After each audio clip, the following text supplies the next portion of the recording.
नमस्कार, news one India देख रहे हैं आप। मैं हूं आपके साथ पूजा अग्रवाल। बुलेटिन में आप सभी का स्वागत है। शुरुआत खबरों के साथ करेंगे। पंचकुला में मुख्यमंत्री नायब सिंह सैनी ने भगवान परशुराम जन्मोत्सव में भाग लिया, जहां बच्चों को शिक्षा की ओर आकर्षित करने और मदद के लिए हरियाणा सरकार ने एक नई पहल की है। और इस दौरान उन्होंने कहा कि सरकार हर जिले में परशुराम ज्ञान गंगा केंद्र खोलेगी, जिसके माध्यम से जरूरतमंद छात्रों को प्रतियोगी परीक्षाओं के लिए मुफ्त कोचिंग दी जाएगी, जिससे छात्रों को उच्च स्तरीय मार्गदर्शन और बेहतर अवसर प्राप्त होंगे। साथ ही मुख्यमंत्री नायब सिंह सैनी ने कार्यक्रम को संबोधित करते हुए कहा कि जिस प्रकार भगवान परशुराम ने शास्त्र और शस्त्र दोनों के माध्यम से अन्याय का नाश किया था, उसी तरह पीएम मोदी भी देश को सुरक्षा और सम्मान दिलाने में सफल हो रहे हैं।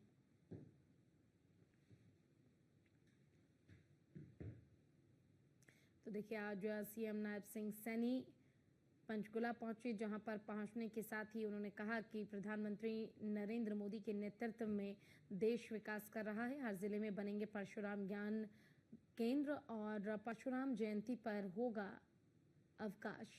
सीएम सैनी ने ये दो बड़े ऐलान किए हैं। शास्त्र और शस्त्र दोनों के माध्यम से अन्याय का नाश करना होगा। ये बड़ा गर्व का दिन है। मैं सुबह सुबह आज ऐसे पवित्र कार्यक्रम करने के बाद आप लोगों के बीच में आया हूं, जहां पर पूरे हरियाणा प्रदेश के लोगों ने एक बड़ा जन जागरण का अभियान चला रखा है। सिरसा से मैं सीधा आप लोगों के बीच में आया हूं और वहां पर हरियाणा प्रदेश के लोगों ने ये संकल्प ले रखा है। आज भगवान परशुराम जी के जन्मोत्सव के ऊपर जब मैं आया हूं तो मुझे ये खुशी भी है कि हम सब ये संकल्प लेकर के इस नशे को जड़ से खत्म करने का काम करेंगे, जो हरियाणा के लोगों ने आज इस संकल्प को लिया है। मुझे ये भी खुशी है कि जब आज हम सभी आदि योद्धा, धर्म के रक्षक, न्याय के प्रतीक भगवान परशुराम जी के जन्म दिन के उपलक्ष्य में इस आयोजित समारोह में हम एकत्र आए हैं। सबसे पहले मैं भगवान श्री परशुराम जी के चरणों में मैं अपना शीश नवाता हूं और उन्हें नमन भी करता हूं।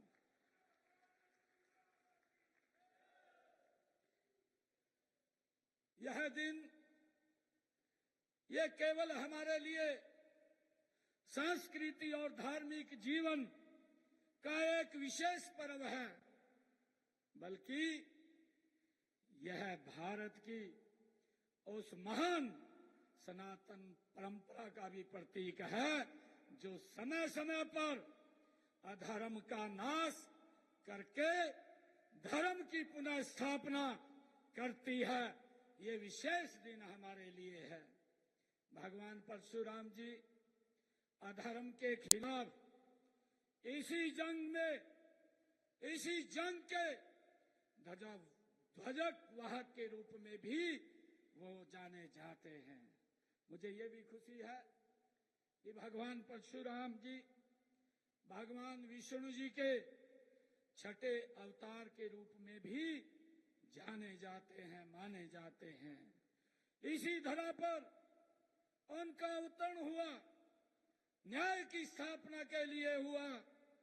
वे एक ऐसे अवतार हैं जो चिरंजीवी माने जाते हैं, यानी कि जैसा अभी हमारे विप्लव देव जी ने भी बताया है कि वो आज भी हमारे बीच में विराजमान हैं।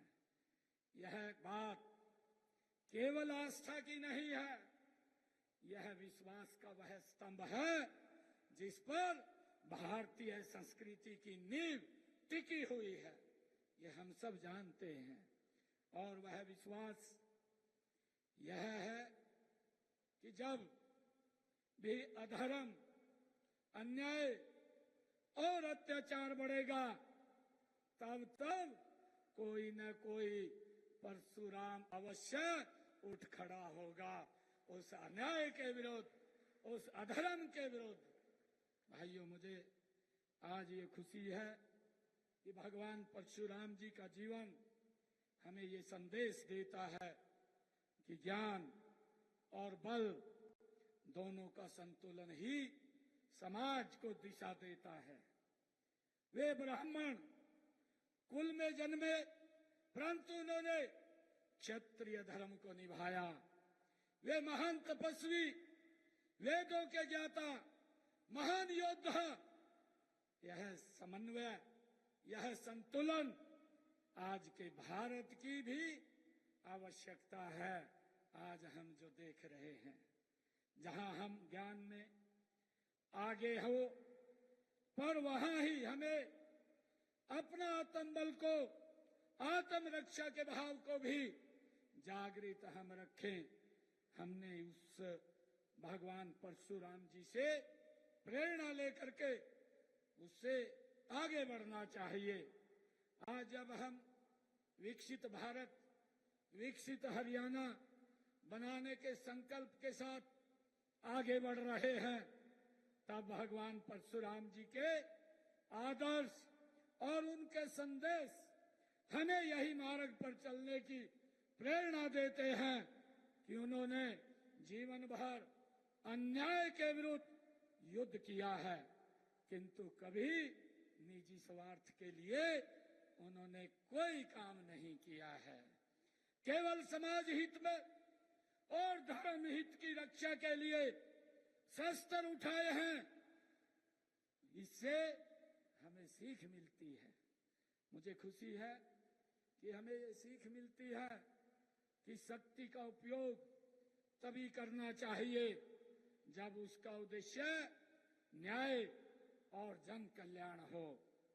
भाइयों, इसी प्रकार से आज का जो वातावरण बना हुआ है, मैं देश के यशस्वी प्रधानमंत्री आदरणीय नरेंद्र मोदी जी जिस रास्ते पर आज हमारे सामने ये आकर के खड़ा हुआ है, आज आवश्यकता है भगवान परशुराम के फरसे को उठाने की, और आवश्यकता है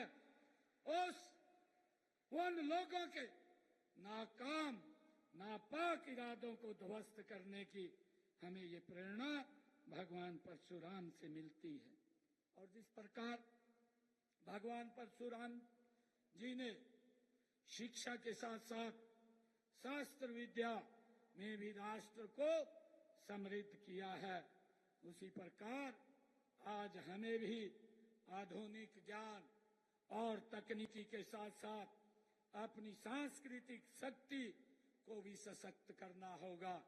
हमारी परंपराएं, हमारी भाषा, हमारी संस्कृति, ये हमारी आत्मा है।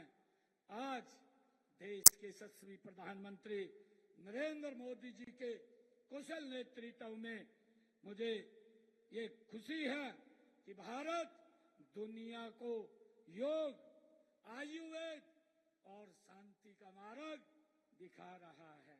ये बड़ा